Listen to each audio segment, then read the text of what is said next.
네, 하나님 말씀 사도행전 10장입니다. 10장 1절부터 8절입니다. 사도행전 10장 1절부터 8절까지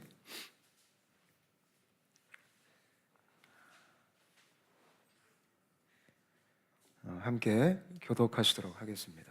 사도행전 10장 1절부터 8절 제가 먼저 읽겠습니다. 가이사랴에 고넬료라 하는 사람이 있으니 이달리아 부대라 하는 군대의 백부장이라.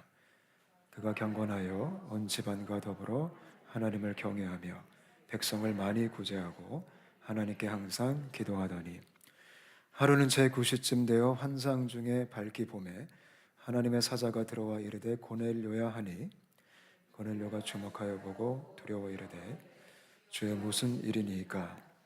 천사가 이르되 내 기도와 구제가 하나님 앞에 상달되어 기억하신 바가 되었으니 내가 지금 사람들을 요바에 보내어 베드로라 하는 시몬을 청하라.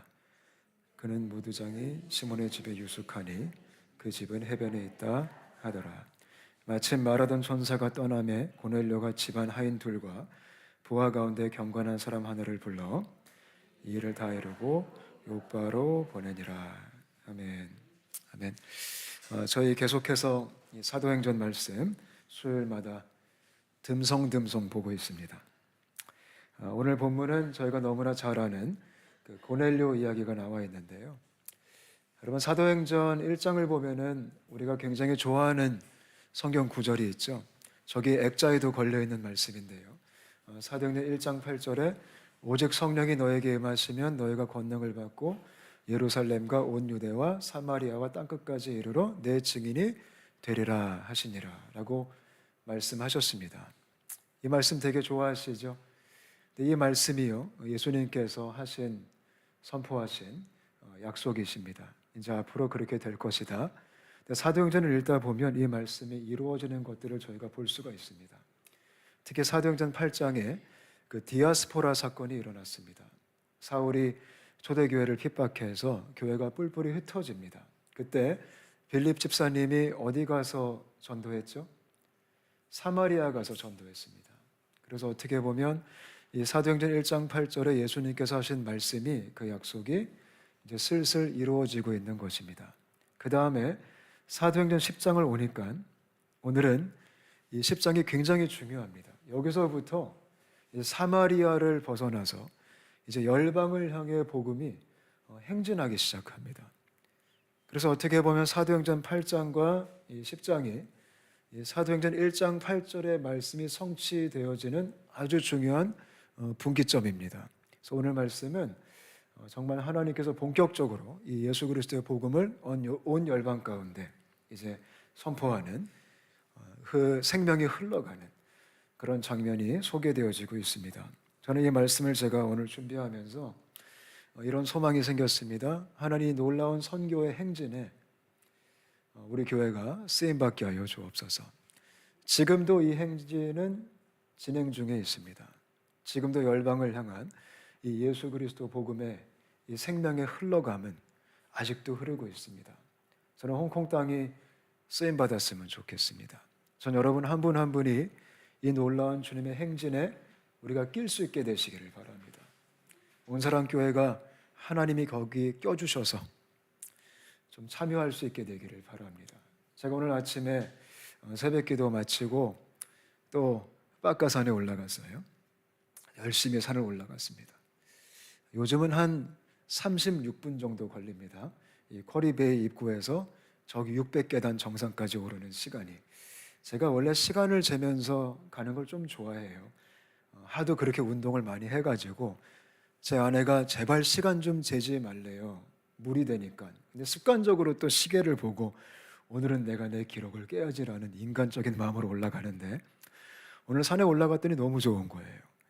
특히 날씨가 너무 좋아가지고 오늘은 좀 맑았어요. 그래서 이 홍콩의 앞뒤 좌우가 다 보였습니다.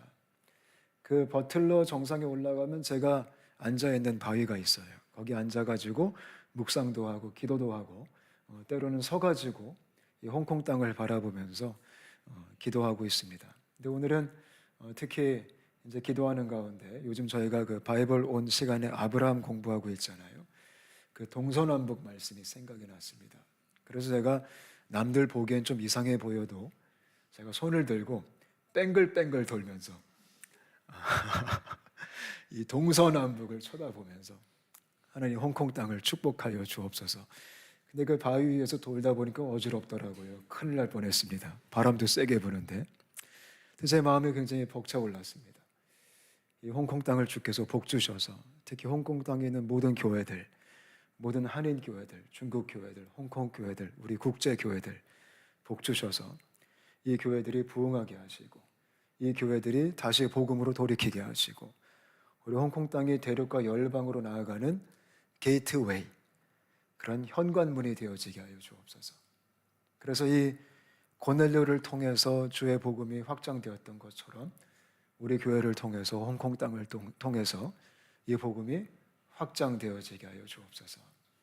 아멘. 그래서 너무 신났어요. 혼자 너무 신나가지고 또 사진 찍고 막 기도하고 또 산에 올라가면서 또 옛날 찬양을 들으면서 올라갔거든요. 제가 대학생 때 즐겨 들었던 그때 그 시절 찬양, 저는 아직도 그게 너무 좋아요. 그 옛날 노래 들으면서 올라가니까 또 마음이 얼마나 이게 감격이 되는지.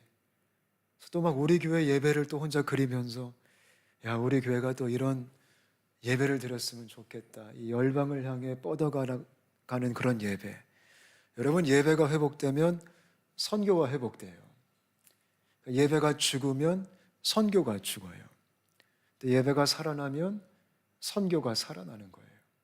그래서 그런 예배가 우리 교회 속에 살아났으면 좋겠어요. 우리는 선교 얘기하면 막 움찔하잖아요. 혹시 선교사로 부를까 봐 우리는 얼마나 긴장해요. 근데 사실 그것처럼 영광스러운 게 없잖아요. 그것처럼 감사한 게 없잖아요. 하나님께서 우리를 이곳에 부르신 것은 이유가 있겠죠. 이렇게 타문화를 경험하게 하시고 이렇게 해외에서 살게 하시고 특히 요즘 홍콩이 굉장히 위기라고 말을 많이 하잖아요. 근데 위기가 제가 볼 때는 또 기회거든요. 하나님은 이 위기 속에 일하는 걸 되게 좋아하시는 것 같아요. 우리 주님이 좀 이상하세요. 좀 쉽게 가면 참 좋건만 우리 하나님은 제가 가만히 보니까 항상 이렇게 힘든 길을 택하셔서 그 위기 속에 하나님의 영광을 선포하는 이상한 속성이 있으시더라고요. 그래서 예수 믿는 게 쉽지 않은 것 같아요. 근데 우리를 그런 목적으로 이 땅에 심으신 거예요. 저는 여러분들이 긴장할 수 있게 되시기를 바랍니다. 미꾸라지처럼 피해가려고 하지 마시고 어차피 우리가 피해갈 수 없는 거 그냥 속 시원하게 잡혀서 주를 향해 갈 수 있게 되시기를 축복합니다. 이 놀라운 하나님의 선교의 행진은 하나님의 사람들을 통해 역사하세요. 근데 오늘 말씀을 가만히 보니까 하나님이 기뻐 사용하시는 사람이 어떤 모양인지 어떤 특징이 있는지를 너무나 자세하게 설명을 잘해주고 있습니다. 오늘 나오는 주인공이 고넬료라는 이방인입니다. 이방인. 이 이방인이라는 게 굉장히 고무적입니다. 하나님은 원래 이스라엘 백성들을 선택하셨죠. 유대인들을 선택하셨죠. 제자들을 부르셨죠. 근데 이 선교의 놀라운 일을 하나님이 이루시기 위해서 이방인을 선택하셨다라는 거예요. 이게 어떤 말씀입니까? 하나님은요, 사람을 사용하실 때 그 사람의 배경이 별로 중요하지 않다라는 거예요. 그 사람의 삶이 중요한 거예요. 그 사람의 마음가짐이 중요한 거예요.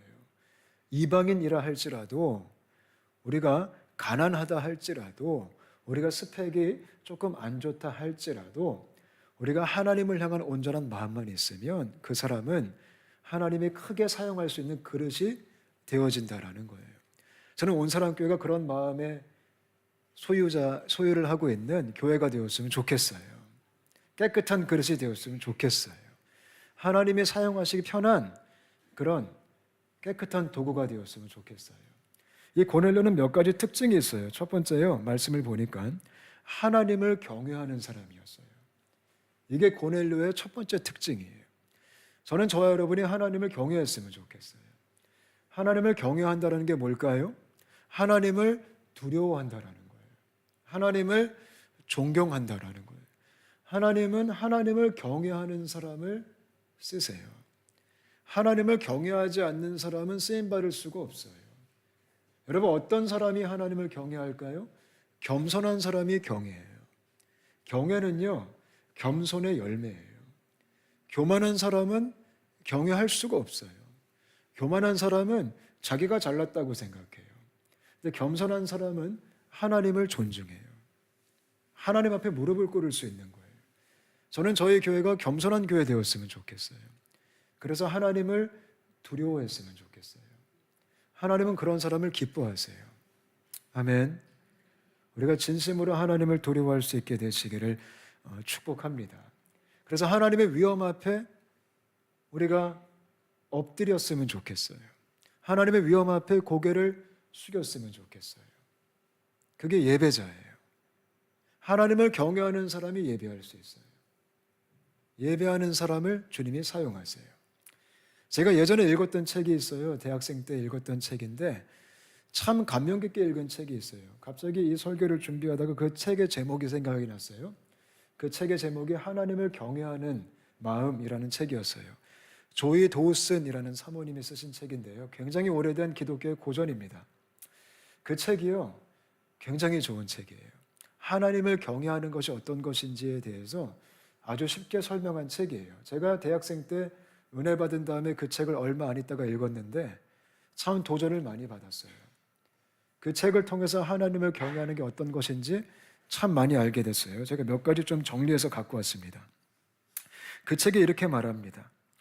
하나님을 경외한다는 것은 그분을 무서워하는 것이 아니라 하나님을 더 가깝게 느끼고 더 많이 사랑하는 것이다. 그러니까 사랑과 경외가 같은 거라는 거예요. 저는 저와 여러분이 하나님을 공포의 대상으로 여기는 게 아니라 존경의 사랑의 대상으로 여길 수 있게 되시기를 바라요. 그러니까 두려워한다라는 뜻이 무서워한다라는 것은 아니에요. 사랑함으로 존경한다라는 거예요. 여러분, 진정으로 사랑하면 마음대로 하지 않아요. 함부로 할 수가 없어요. 그건 사랑이 아니에요. 정말로 사랑하면 예를 갖춰요. 가족끼리도 마찬가지예요. 가족끼리 정말 서로 사랑하면 사랑할수록 예를 갖추는 거예요. 근데 우리는 거꾸로 알고 있어요. 사랑하면 마음대로 해도 된다. 다 이해할 거다. 함부로 한다. 그거는 사랑의 오해예요. 내가 정말로 부부끼리 서로 사랑한다면 더욱더 예를 갖추고 존중하는 거예요. 자식도 마찬가지예요. 우리가 정말 자식을 진심으로 사랑한다면 함부로 할 수 없다라는 거예요. 왜냐하면 사랑과 경외는 같이 갈 수밖에 없기 때문에. 그게 경외함, 사랑함의 뜻이에요. 또 책이 이렇게 얘기합니다. 사람을 두려워하지 않고 하나님을 경외하기를 선택할 때마다 우리는 하나님을 기쁘시게 해드릴 수 있다. 살다 보면 저희가 엉뚱한 것을 두려워할 때가 있어요. 우리가 사람을 참 두려워해요. 나에 대해 무슨 말을 할까? 나에 대한 평판이 어떨까? 물론 그것도 때로는 중요할 수 있지만 사실 쓸데없는 두려움이에요. 그 두려움에 사로잡히면 우리가 얼마나 초조한지 몰라요. 되게 예민해져요. 남들이 뭐라 할까 봐. 사람의 눈을 되게 신경 쓰는 거예요. 근데 그러하다 보면 우리가 진실되게 살 수가 없어요. 저는 저와 여러분이 사람을 두려워하는 것보다 하나님을 두려워할 수 있게 되시기를 바라요. 그때 참 기쁨이 임한대요. 그 책이요. 저는 우리가 기뻐했으면 좋겠어요. 자유함이 있었으면 좋겠어요. 그게 하나님을 경외하는 마음이에요. 또 책이 이렇게 얘기하고 있더라고요. 하나님을 경외하는 마음은 죄를 미워하는 것이다. 제가 이번 주 새벽 기도에 그런 말씀 나눴어요. 저는 우리가 죄를 미워했으면 좋겠어요. 내가 정말로 주님을 경외하고 주님을 사랑한다면 죄가 싫은 거예요. 고넬료가 그런 사람이었어요. 그래서 하나님이 얼마나 이뻐했을까요? 얼마나 기특했을까요? 저는 저와 여러분이 하나님 보시기에 기특한 주의 자녀 되시기를 축복합니다. 아멘. 그게 중요한 거예요. 그게요. 아무리 돈이 많아도 마음가짐이 잘못되면 하나님이 쓸 수가 없는 거예요. 삐딱하면 하나님이 사용할 수가 없는 거예요. 그래서 고넬료는 첫 번째 하나님을 경외하는 자였다라는 거죠. 저희 온사랑교회가 하나님을 경외했으면 좋겠습니다. 두 번째로는요, 이 고넬료의 특징은요, 이렇게 표현합니다. 그가 경건하여 이렇게 말합니다. 그러니까 고넬료는 경건한 사람이었어요. 경건. 여러분, 경건이 뭘까요? 우리는 경건에 대한 오해가 있어요. 우리는 경건 그러면 일단은 조용해야 되고, 그리고 그냥 예배에 빠지면 안 되고, 항상 조용히 큐티도 잘하고, 또 새벽기도 안 빠지고, 그냥 경건한 사람. 물론 그것도 나쁜 것은 아니에요. 저는 저와 여러분이 뭐 그런 외적인 경건도 뭐 가질 수 있다면 가질 수 있게 되시기를 바라요. 근데 경건은 그런 외형적인 모습이 아니에요. 경건이 뭐냐면요. 야고보서 말씀 보니까 경건에 대한 정의를 우리 주님께서 아주 명확하게 해주셨어요. 선명하게. 뭐라고 말씀하시냐면 이렇게 말하고 있습니다. 누구든지 스스로 경건하다 생각하며 자기 혀를 재갈 물리지 아니하고 자기 마음을 속이면 이 사람의 경건은 헛것이라. 하나님 아버지 앞에서 정결하고 더러움이 없는 경건은 곧 고아와 과부를 그 환난 중에 돌보고 또 자기를 지켜 세속에 물들지 아니하는 그것이니라. 아멘. 그러니까 주님께서 정의하신 경건은 어떤 종교적인 의식이 아니라, 종교적인 형식이 아니라 일단 말조심하고 함부로 말하지 않고 고아와 과부를 돌보고 내 이웃을 돌보고 그리고 내가 세속에 물들지 아니하는 것, 그것이요 참된 경건이래요. 고넬료가 그런 사람이었던 거예요. 그래서 고넬료의 삶을 보니까 그가 많은 백성을 구제했더라, 이런 기록이 있는 거예요. 그걸 가리켜서 우리 주님이 그가 경건했다라고 정의하고 있는 거예요. 그러니까 경건은 종교적 열심만이 아니라는 거예요. 우리의 삶이 경건이라는 거예요. 저는 저와 여러분의 삶이 경건한 삶이 되시기를 바라요.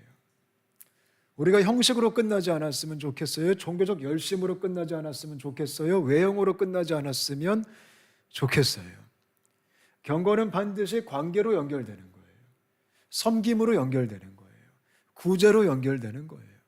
그리고 세속에 물들지 않는 거룩으로 연결되는 거예요. 그게 고넬료였어요. 얼마나 멋있어요. 이방인이었음에도 불구하고 그가 하나님을 모르는 그런 스펙으로 자랐다 할지라도 그는 그렇게 주님을 경외하고 그렇게 경건한 삶을 추구하기 시작했어요. 그러니까 경외와 경건은 같이 가는 거예요. 따로 놀지 않아요. 내가 정말로 주님을 경외한다면 그 열매로 경건의 삶이 맺히는 거예요. 저는 우리 교회가 그런 교회 되었으면 좋겠어요. 행함이 있는 믿음이 있었으면 좋겠어요. 우리의 믿음을 눈으로 보여줄 수 있었으면 좋겠어요. 내가 하나님을 경외하는 그 모습을 증명해낼 수 있었으면 좋겠어요. 우리가 하나님 경외하는 거 어떻게 할 수 있어요? 경건을 보면 알 수 있어요. 우리 삶 속에 섬김이 있느냐? 내가 사람을 어떻게 대하느냐? 그게 하나님을 경외하는 증거예요. 주님을 향한 예배가 있지만 사람을 함부로 대한다면 그 사람은 하나님을 경외하는 게 아니에요.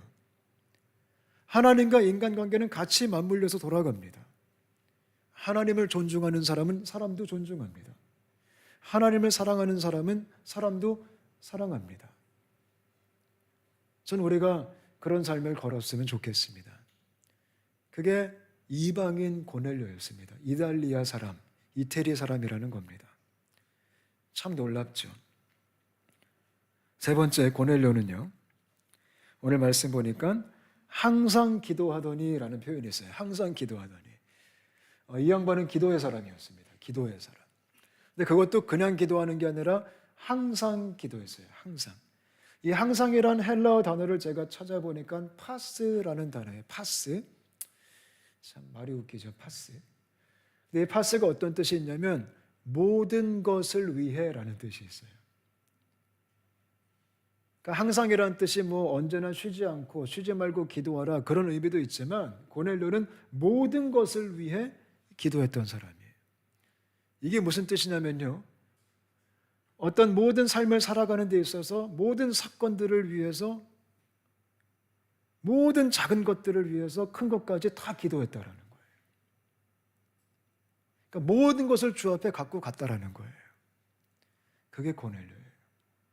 그걸 하나님이 너무 기뻐하신 거예요. 항상 하나님과 대화한 거예요. 항상 하나님과 소통한 거예요. 모든 게 기도 제목인 거예요. 작은 사건도 기도 제목, 큰 사건도 기도 제목. 자식의 일도 기도 제목, 남의 일도 기도 제목. 저는 저와 여러분이 그런 기도자가 되시기를 바랍니다. 항상 하나님과 함께 걸어갔다라는 거예요. 이게 동행의 증거예요. 저는 우리가 주와 함께 걸을 수 있게 되시기를 바라요. 쉬지 말고 기도하라, 그 말이 이런 뜻이에요. 삶의 모든 것이 기도 제목이다라는 거예요. 하나님과 함께 간다라는 거예요. 제가 예전에 그런 좀 재밌는 예화를 말씀드린 적이 있는데요. 어떤 장로님께서 항상 기도하고 싶어서 눈을 딱 뜨면 기도로 시작했대요. 하루 일과를. 눈 뜨자마자 무릎을 딱 꿇고 침대맡에서 하나님 감사합니다. 오늘도 좋은 하루가 열렸네요. 그리고 기도했대요. 이 장로님은 아침에 기도 딱 시작하면 예수님의 이름으로 기도합니다. 아멘을 하지 않았대요. 그냥 말하다가 일어나서 이제 세수하고 이빨 닦고 아침 먹고 신문 보고 신문 보다가 이제 또 어떤 사건을 딱 만나면 하나님 이 사건 하나님 불쌍히 여겨 주옵소서. 기도 한번 또 딱 올려드리고 그리고 또 이제 출근하시고 또 일을 막 하시는 거죠. 일하시다가 또 어떤 김집사가 생각나면 하나님 그 김집사님 축복하여 주옵소서. 또 기도하고 또 점심 먹고 미팅 가고 회의하고 그러다가 오늘 회의 가운데 주께서 함께하여 주옵소서. 또 짤막하게 기도하시고 그리고 집에 와서 주무시기 바로 직전에 무릎 꿇고 앉아서 예수님의 이름으로 기도합니다. 아멘 이러셨대요. 참 기특하시죠? 그 장로님. 그러니까 하루 전체가 기도가 되기를 원한다라는 귀여운 마음이었죠. 그래서 제가 한번 흉내를 내보려고 한번 시도해 본 적도 있었습니다. 참 예쁘다. 저는 저와 여러분이 그런 예쁜 크리스천 되시기를 바랍니다. 얼마나 귀여워요. 그게 고넬료예요. 그러니까 하나님이 얼마나 예뻐하셨겠어요. 그런 사람을 주님께서 그 위대한 이 선교의 행진을 위해서 하나님의 스케일의 그 영광스러운 그 하나님의 기업, 하나님의 유업을 이어가기 위해서 이런 사람들을 부르셨다라는 것이에요. 오늘 말씀 보니까 그런 고넬료에게 주님이 등장하셨습니다. 참 기가 막히죠. 항상 하나님과 동행하고 항상 하나님께 기도하고 항상 경건하게 살았던 고넬료에게 주님이 나타나신 겁니다. 여러분 제가 질문하겠습니다. 여러분의 삶 속에 주님이 나타나기를 원하십니까? 아멘. 싫어요? 주님 저 말고요. 필요할 때만 오시고 미리 알려주시고 여러분 걱정하지 마세요. 하나님 그렇게 아무한테나 나타나지 않으세요. 하나님은요 이렇게 고넬료처럼 하나님과 동행하는 자들에게 나타나시는 거예요. 물론 아주 가끔은 간혹가다 주님이 관건적으로 느닷없이 등장하실 때도 있어요. 근데 그거는 특별 케이스고요. 근데 보편적으로 우리 주님은 주님과 동행하는 자들을 통해서 하나님의 역사를 이루어 가시는 분이에요. 그래서 정말 우리의 삶 속에 이런 주님의 은혜가 있기를 원하신다면 저는 저와 여러분이 하나님을 경외하고 경건하고 항상 기도할 수 있게 되시기를 바랍니다. 아멘. 근데 주님이 오늘 되게 특이하게 나타나셨습니다. 특이하게. 환상으로 나타나요. 환상으로. 초자연적으로 나타나셨어요. 그리고 말씀을 하세요. 참 놀랍죠. 참 부럽죠. 저는 이런 장면 볼 때마다 얼마나 부러운지 몰라요. 나도 좀 이랬으면 좋겠다. 좀 시시하게 막 그러는 게 아니라 좀 이렇게 익사이팅하게 이렇게 모험적으로 어드벤처러스하게 스펙타클하게 우리 주님이 좀 나타나시면 얼마나 좋을까? 사모함이 있을 수 있게 되시기를 바랍니다. 근데 물론 이때는 성경이 없었어요. 이 고넬료 시대에는 완성된 특별 계시인 말씀이 없었어요. 요즘은 이미 완성된 하나님 말씀이 있기 때문에 보편적으로 우리 주님은 말씀을 통해 일하세요. 그게 가장 건강해요. 저는 저와 여러분이 말씀을 통해 주의 음성을 들을 수 있게 되시기를 바라요. 이때는 그게 없었기 때문에 주님이 굉장히 좀 색다르게 역사하셨어요. 그러나 요즘도 가끔 제가 보니까 하나님이 색다르게 역사하실 때도 있어요. 그래서 저는 여전히 사모함이 있어요. 저는 우리 교회가 이런 체험 또한 할 수 있게 되시기를 바랍니다. 이런 성령의 체험이 많았으면 좋겠어요.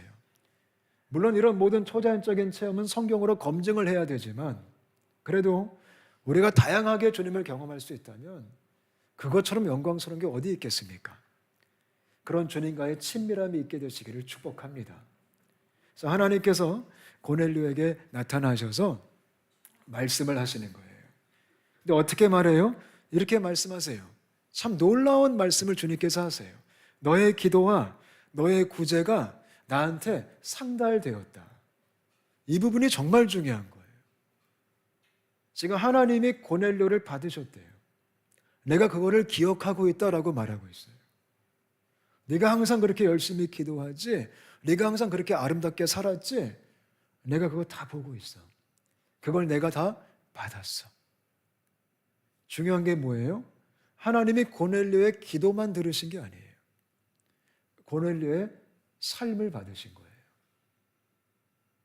여러분, 하나님은요, 우리의 삶을 받기를 원하세요. 그게 참된 기도예요. 기도는 열심히 하지만 삶이 따라주지 않는다면 하나님이 받지 못할 수도 있어요.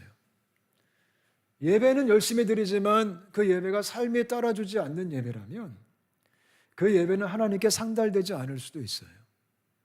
성경 곳곳에 그런 말씀 많이 하십니다. 예배 그만 드려라. 너희 제사 그만 멈춰라.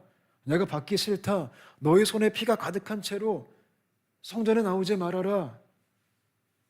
내가 역겹다. 이런 표현까지 하세요. 정말 하나님이 기뻐하는 예배는 삶이라는 거예요. 정말 하나님이 기뻐하는 기도는 삶이라는 거예요. 오늘날 우리의 가장 큰 문제가 뭐냐면 예배와 삶과 기도와 삶이 따로 놀기 시작한다라는 거예요. 근데 하나님은 우리의 삶을 기도로 받기를 원하시고 하나님은 우리의 삶을 예배로 받기를 원하신다라는 거예요. 그거를 받으셨다라는 거예요. 저는 우리 온사랑교회가 그런 교회가 되었으면 좋겠어요. 여러분 한 분 한 분이 그런 예배자가 되시기를 축복해요. 그런 기도자가 되시기를 축복합니다. 저도 마찬가지예요. 저도 그렇게 되고 싶어요. 기도 많이 하는 게 중요하죠. 근데 기도 많이 하는 것만 중요한 게 아니에요.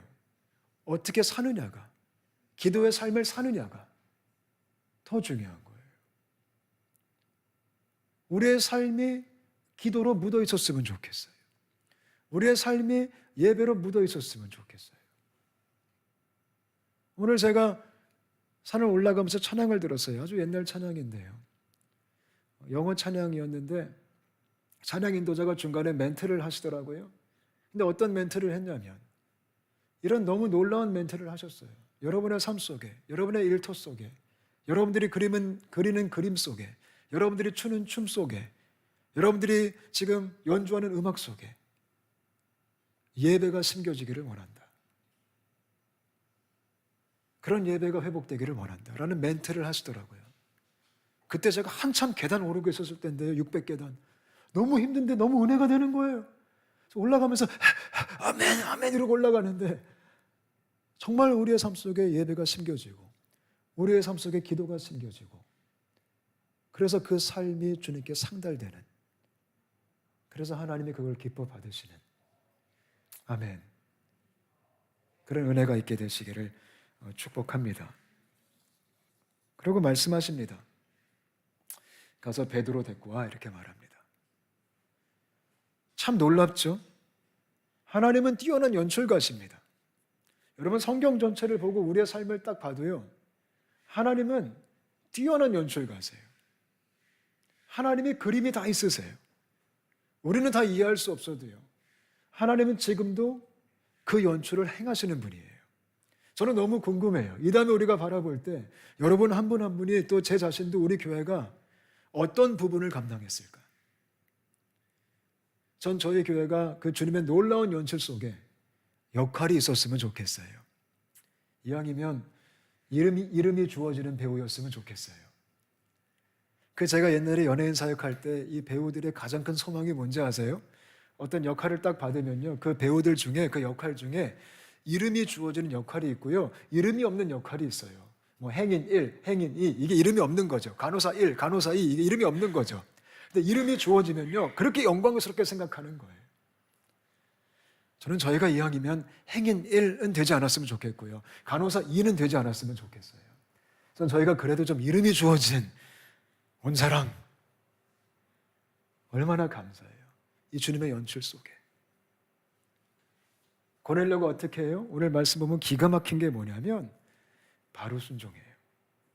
그 음성을 듣자마자, 이게 고넬료의 강점이에요. 마치 예수님의 제자 같아요. 그물을 버리고 바로 주님을 따랐더라. 그것처럼 고넬료가 별로 생각 없이 주님께서 말씀하시면 내가 갑니다, 이러고 바로 부하들을 보내서 요바에서 기도하는 베드로를 청하기 시작해요. 이래서 하나님이 고넬료를 쓰신 거예요. 순수하고 순종적이고 얼마나 편해요. 토달지 않고 따지지 않고 부정적으로 생각하지 않고. 저는 우리 교회가 그런 공동체가 되었으면 좋겠습니다. 제가 오늘 말씀 준비하면서 마지막에 이렇게 썼어요. 온사랑 교회에게 오늘 말씀 너무 중요한 본문이다. 고넬료와 같이 선교적 발판으로 쓰여지는 우리가 되었으면 좋겠다. 그냥 일기 끄적이듯이 이렇게 썼어요. 제가 지난번에 우리 바이블 원 클래스 때 잠깐 나눴듯이 잘 모르겠지만 하나님께서 우리 교회를 사용하시기 원하시는 것 같아요. 좀 두렵기도 해요. 그런 영적인 분위기가 조성되는 듯한 느낌이 들어요. 파도가 몰려오는 듯한 그런 생각이 들어요. 뭔가 하나님이 일을 행하시는구나 라는 기대감이 생겨요. 또 한편으로는 파도를 안 타도 될까? 그냥 좀 이렇게 보내고 싶은 인간적인 마음도 좀 들어요. 왜냐하면 그냥 편하게 목회하고 싶거든요. 알콩달콩. 근데 또 주님께서 파도를 보내신다면 또 타야 되지 않겠습니까? 그래서 오늘 말씀 준비하다가 이 말씀이 남 얘기 같지가 않은 거예요. 이 고넬료에게 지금 날벼락이 떨어진 거거든요. 갑자기 멍하니 잘 있다가 베드로를 데리고 와라. 그리고 잘 알다시피 그 베드로 데리고 와서 이 가정을 통해 대부흥이 일어나고 예수 그리스도의 복음이 열방으로 확장되기 시작하거든요. 그래서 제 마음에 사모함이 생겼어요. 하나님, 우리가 고넬료처럼 반응하게 하여 주옵소서. 우리가 고넬료처럼 순종하게 하여 주옵소서. 우리가 작은 모습이지만, 부족한 모습이지만 이렇게 즉각적으로 주님의 그 성령의 바람에, 이 성령의 파도에 함께 우리가 올라타서 열방을 축복하는 그런 통로가 되어지게 하여 주옵소서. 아멘이시죠? 아멘. 같이 타기를 원하시죠? 어쩔 수 없어요. 같이 타야지 뭐 어떡하겠습니까? 제가 그런 은사가 있어요. 같이 죽는 은사가. 그래서 같이 고생시키는. 또 혼자는 안 해요. 혼자는 안 하는데 우리 온사람 공동체가 함께 서핑보드 들고 뛰어들 수 있게 되시기를 바랍니다. 아멘. 우리 같이 한번 기도하겠습니다.